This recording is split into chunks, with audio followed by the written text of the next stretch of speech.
जय यीशु। पुनः मैं आप लोगों का प्रभु यीशु मसीह के नाम से स्वागत करता हूँ।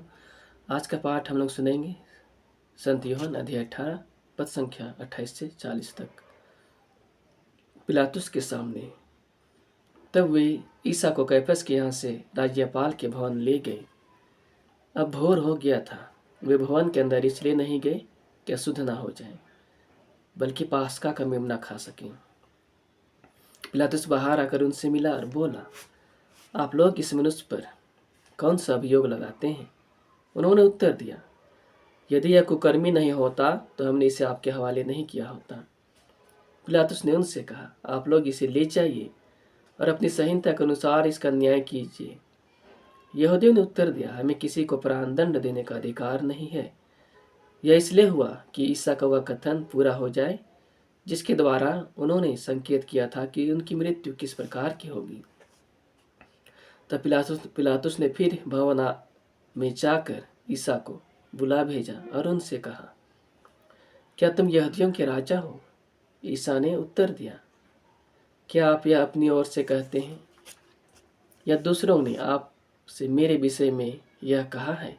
पिलातुस ने कहा, क्या मैं यहूदी हूँ? तुम्हारे लोगों और महायाजकों ने तुम्हें मेरे हवाले किया। तुमने क्या किया है? ईसा ने उत्तर दिया, मेरा राज्य इस संसार का नहीं है। यदि मेरा राज्य इस संसार का होता तो मेरे अनुयायी लड़ते और मैं यहूदियों के हवाले नहीं किया जाता, परंतु मेरा राज्य यहाँ का नहीं है। इस पर पिलातुस ने उनसे कहा, तो तुम राजा हो? ईसा ने उत्तर दिया, आप ठीक ही कहते हैं, मैं राजा हूँ। मैं इसलिए जन्मा और संसार में आया कि सत्य के विषय में साक्ष्य दूं। जो सत्य के पक्ष में है वह मेरी सुनता है। पिलातुस ने उनसे कहा, सत्य क्या है? वह यह कहकर फिर बाहर गया और यहूदियों के पास आकर बोला, मैं तो उसमें कोई दोष नहीं पाता हूँ, लेकिन तुम्हारे लिए पास्का के अवसर पर एक बंदी को रिहा करने का रिवाज है। क्या तुम लोग चाहते हो कि मैं तुम्हारे लिए यहूदियों के राजा को रिहा कर दूं? इस पर वे चिल्ला उठे, इसे नहीं, बराबस को। बराबस तो डाकू था। यह प्रभु की वाणी है। ईश्वर को धन्यवाद। कृष्ण में प्यारे माता पिता भाई बहनों एवं छोटे बच्चों, आज के पाठ के द्वारा हम पढ़ते हैं कि प्रभु यीशु मसीह को किस प्रकार से दुख भोगना पड़ेगा। दुख भोगने से पहले उस पर किस प्रकार से अभियोग लगाया गया, उन सभी बातों के बारे में संत यूहन्ना के द्वारा हम यह जानकारी प्राप्त करते हैं कि पहले जिस प्रकार से प्रभु यीशु मसीह को प्रधान याजक कैफस के पास ले गए और उसके बाद वहाँ से उन्होंने प्रभु यीशु मसीह को पकड़कर पिलातुस के सामने, राज्यपाल के सामने लाते हैं। और कुछ लोग वहाँ प्रवेश नहीं करते क्योंकि वे सोचते हैं कि हम लोग अशुद्ध हो जाएंगे और पास्का का मेमना नहीं खा पाएंगे, इसलिए वे लोग बाहर ही रह जाते हैं। पिलातुस बाहर आकर उनसे मिलता है और उनसे पूछता है कि आप लोग इस मनुष्य पर कौन सा अभियोग लगाते हैं। तब वे चिल्ला उठते हैं कि यदि यह कुकर्मी नहीं होता तो हम इसे आपके हवाले नहीं करते। तब पिलातुस ने उनसे कहा, आप लोग इसे ले जाइए और अपनी संहिता के अनुसार दंड दीजिए। तब वे लोग कहते हैं, हमें किसी को प्राणदंड देने का अधिकार नहीं। यह सब इसलिए होता है, यह हुआ क्योंकि सभी कुछ भविष्यवाणी पहले ही प्रभु यीशु मसीह ने कह दिया था और उसकी मृत्यु किस प्रकार से होगी। हर एक भविष्यवाणी के अनुसार प्रभु यीशु मसीह के साथ सभी घटनाएं होती जाती हैं। तब पिलातुस ने भवन में जाकर ईसा को बुला भेजा और प्रभु यीशु मसीह से पूछा, क्या तुम यहूदियों के राजा हो? तब प्रभु ने कहा, ये तुम अपनी ओर से कहते हो या लोगों ने मेरे बारे में आपसे पूछने के लिए कहा है? फिर प्रभु यीशु मसीह कहते हैं, उन्हें उत्तर देते हैं, मेरा राज्य इस संसार का नहीं है। यदि मेरा राज्य इस संसार का होता तो मेरे अनुयायी लड़ते और मैं यहूदियों के हवाले नहीं किया जाता, परंतु मेरा राज्य यहाँ का नहीं है। हाँ मेरे प्यारे भाइयों बहनों, प्रभु यीशु मसीह हम मनुष्यों को बचाने के लिए मनुष्य रूप धारण किया और इस धरती संसार में पृथ्वी पर जन्म लिया, मनुष्य रूप में जन्म लिया और प्रभु यीशु मसीह का राज्य पृथ्वी का नहीं बल्कि स्वर्ग राज का है। वह राजा है स्वर्ग राज का, लेकिन उसे पूरी पृथ्वी सारे ब्रह्मांड पर उसे अधिकार दिया गया है। इस पर पिलातुस उनसे कहता है, तो तुम राजा हो? ईसा ने उत्तर दिया, आप ठीक ही कहते हैं कि मैं राजा हूँ। मैं इसलिए जन्मा और इसलिए संसार में आया हूँ कि सत्य के विषय में साक्ष्य दूँ। जो सत्य के पक्ष में है वह मेरी सुनता है। हाँ मेरे प्यारे भाई बहनों, जो सत्य को स्वीकार करता है वह सत्य का विरोध नहीं करेगा, अर्थात वह प्रभु यीशु मसीह का आदर करेगा। पिलातुस ने उनसे कहा, सत्य क्या है? पिलातुस ने उससे पूछा, सत्य क्या है, लेकिन वह उस बातों को उसका उत्तर को वह नहीं सुना और वह पुनः भीड़ के बीच चला जाता है और कहता है कि मैं तो उस मनुष्य पर कोई दोष नहीं पाता, क्योंकि वास्तव में प्रभु यीशु मसीह पर कोई दोष नहीं था। उन्होंने कोई पाप नहीं किया था, बल्कि लोगों का भलाई किया करता था और लोगों की भलाई करते हुए उनके जीवन में चिन्ह और चमत्कार दिखाया करता था। उन्हें ईश्वर के राज्य के बारे में बताता था। तो स्वाभाविक सी बात है कि उसके अंदर कोई पाप नहीं था और उसके अंदर कोई दोष भी नहीं मिला। इसलिए पिलातुस कहते हैं कि मैं तो इस मनुष्य पर कोई दोष नहीं पाता, मैं कोई दोष नहीं पाता। और प्रभु यीशु मसीह को वह बचाने के लिए पूरी कोशिश करता है और वह कहता है कि पास्का पर्व के समय एक रिवाज है कि मुझे एक अधिकार है कि मैं एक बंदी को छोड़ने का मुझे अधिकार है, तो क्या मैं आपके लिए बराबस को छोड़ दूं?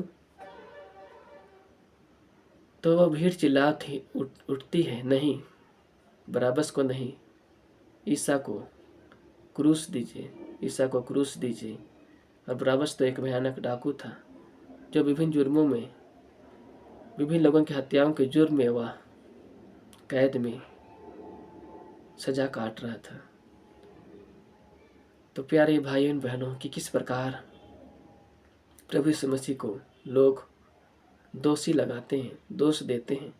और ये सभी घटना, ये सब होना पहले ही भविष्यवाणी किया गया था कि प्रभु यीशु मसीह की मृत्यु किस प्रकार से होती है।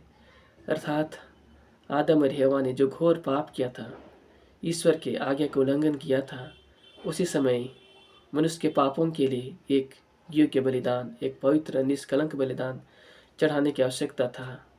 और परमेश्वर ने वादा किया था कि मैं आप लोगों के लिए एक मुक्तिदाता भेजूंगा जो धरती संसार में आएंगे और आप लोगों के लिए अपने प्राणों को बलिदान चढ़ाएंगे। वह मेमना शुद्ध पवित्र होगा, निष्कलंक होगा, जिसमें कोई पाप नहीं रहेगा।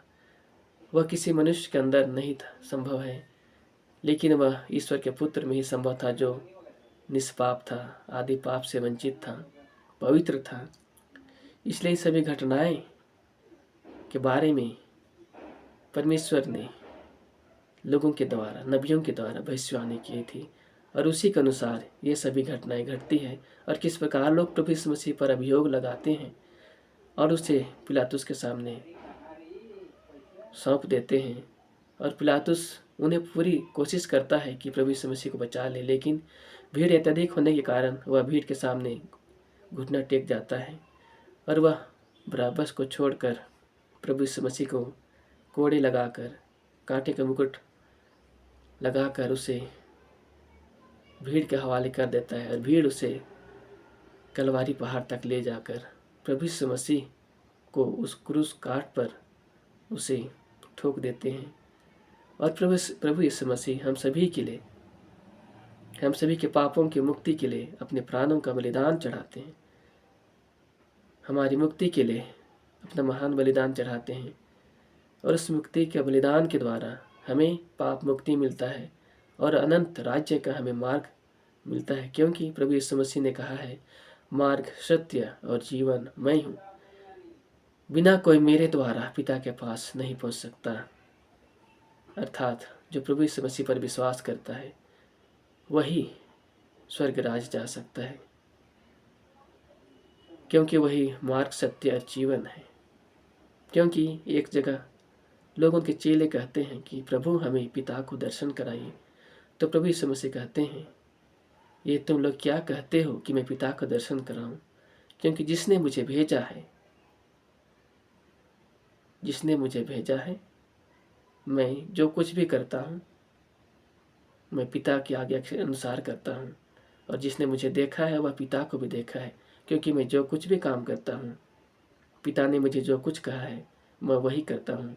मैं पिता का अनुरूप हूँ, क्योंकि पिता और पुत्र और पवित्र आत्मा परमेश्वर एक है। हम तीनों एक हैं, हमारे अंदर कोई अंतर नहीं है।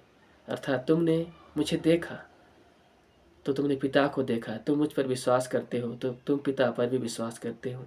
तो आइए भाइयों एवं बहनों, हम प्रभु यीशु मसीह पर विश्वास करें कि वही सच्चा परमेश्वर है, सच्चा खुदावन है, जिसने हम मनुष्यों को पापों से मुक्ति के लिए अपने शरीर को पिता को कुर्बान चढ़ाया और घोर कष्ट सहा। वह घोर कष्ट हम कल्पना भी नहीं कर सकते, उतना कष्ट उनके शरीर में हुआ। यद्यपि वह भी मनुष्य रूप में था, उसे भी दर्द हुआ, कष्ट हुआ, पीड़ा हुआ, लेकिन हम मनुष्यों की मुक्ति के लिए उन्होंने पिता की इच्छा को पूरा किया। इसलिए प्यारे भाई बहनों, आइए हम प्रार्थना करें कि प्रभु की इस दुख भोग को याद करते हुए उस परमेश्वर को हम सजदा करें, नमन करें और उसकी इच्छा के अनुसार हम जीवन बिताएं। तो आइए हम प्रार्थना करें। हे सर्वशक्तिमान परमेश्वर, पुनः इस जीवन के लिए प्रभु धन्यवाद, धन्यवाद। हे सृष्टिकर्ता परमेश्वर, धन्यवाद। तेरी स्तुति प्रभु, तेरी महिमा, तेरे गुणगान हो कि प्रभु आपने हमें यह जीवन दिया, हमें यह श्वास दिया। पिता, परिवार के प्रत्येक सदस्यों के लिए पुनः धन्यवाद देते पिता। धन्यवाद, धन्यवाद सृष्टिकर्ता परमेश्वर, धन्यवाद, धन्यवाद, धन्यवाद, धन्यवाद, धन्यवाद पवित्र आत्मा परमेश्वर, धन्यवाद, धन्यवाद, धन्यवाद।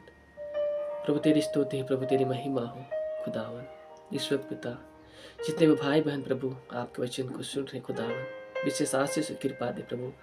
और यदि कोई पहली बार प्रभु आपके वचन को सुन रहे पिता, उन्हें अपने पवित्र आत्मा से स्पर्श कर, पवित्र आत्मा को जियारा दे कि प्रभु आपके वचन के प्रति उनके अंदर भूख जागे कि प्रभु आपके वचन के प्रति सम्मान करने पाए। क्योंकि प्रभु आपने हमारे सामने जीवन और मृत्यु दोनों रखा है कि हम जीवन और मृत्यु में से किसी भी चीज़ को चुन सकते हैं। वो हम पर आपने छोड़ दिया है मेरे खुदावन। हमारे ऊपर आपका किसी प्रकार का दबाव नहीं खुदावन। आपका वचन हमारे सामने है मेरे परमेश्वर। आपने कहा है तुम्हारे सामने जीवन और मृत्यु दोनों है, तुम दोनों में से किसी भी चीज़ को चुन सकते हो।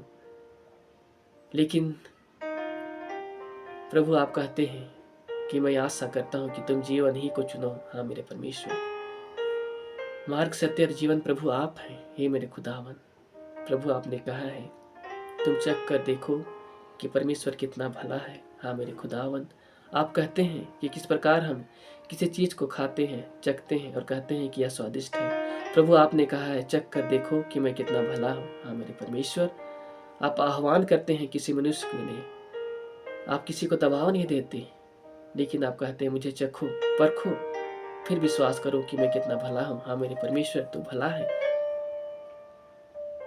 कोई भी मनुष्य किसी के लिए कितना प्यार करता है, उसका प्रमाण यह है कि वह उस मनुष्य के लिए कुछ भी कर सकता है। जिस प्रकार से प्रभु यीशु मसीह आपने हमारे लिए अपने प्राणों का बलिदान चढ़ाया, इससे बड़ा महान बलिदान, इससे बड़ा प्यार, प्रेम और क्या हो सकता है मेरे खुदावन। हाँ सृष्टिकर्ता परमेश्वर, हम सभी के लिए आपने महान बलिदान चढ़ाया और अपने आप को शारीरिक रूप से, मानसिक रूप से प्रभु घोर कष्ट सहा और क्रूस काट तक प्रभु ले चला और अपने पिता को वह महान बलिदान चढ़ाया और समस्त मानव जाति को प्रभु पाप मुक्ति का वरदान दिया। हर एक लोगों को क्षमा किया। प्रभु अपने क्रूस के काट से प्रार्थना किया, जो कोई भी प्रभु आपको मारते थे, पीटते थे, दंड देते थे, प्रभु आपने उन्हें क्षमा किया और हम सभी मनुष्य जाति के लिए प्रेम, दया, क्षमा का वह सीख दिया खुदावन। जो सीख प्रभु आज समस्त मानव जाति के लिए प्रभु आवश्यकता है कि जिस प्रकार से प्रभु आज एक दूसरे के प्रति लोग दंगा फसाद करते हैं, एक दूसरे के प्रति मारने पीटने के ऊपर तुले हुए खुदावन, विशेष रूप से प्रभु इस वक्त प्रभु मैं हर एक दिन सताव की घड़ी में प्रभु हर एक मसीह विश्वासियों की प्रार्थना करता प्रभु, जो आप पर विश्वास करते हैं, श्रद्धा करते हैं खुदावन, उन सभी के ऊपर जो प्रभु प्रताड़ना आता है, लोग दंड देते हैं, लोग डराते हैं, धमकाते हैं मेरे खुदावन, उन सभी पर विशेष दया करके प्रभु वे आप पर दृढ़ विश्वास कर सके खुदावन।